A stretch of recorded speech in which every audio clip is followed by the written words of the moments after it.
ਗੱਲ ਹੋ ਗਈ ਆ पेट्रोल ਪੈਟਰੋਲ ਉਹ ਥੋੜੀ ਸਾਈਡ ਤੇ ਕਰੋ ਪੈਟਰੋਲ ਦੇਣਾ ਤੁਹਾਨੂੰ वो आ गया सामने पंप ਹੈ ਮੇਰੇ ਕੋਲ ਬੋਤਲ ਚ ਲੈਣਾ ਤੇ ਲੈ ਲਓ थोड़ा पास होता आगे से ਉਹ ਥੋੜੀ ਸਾਈਡ ਤੇ ਕਰੋ ਰੋਡ ਚੱਲ ਰਿਹਾ ਤੁਹਾਨੂੰ ਇਸ ਲਈ ਕਿਹਾ ਸੀ ਸਾਈਡ ਤੇ ਕਰ ਲਓ ਨਾ हाँ ਪੈਟਰੋਲ ਲੈ ਲਓ ਆ ਲਓ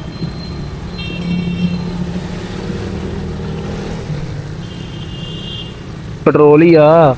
नहीं मैं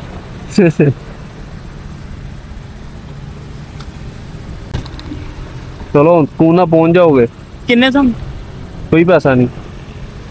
नहीं ले लो तुसी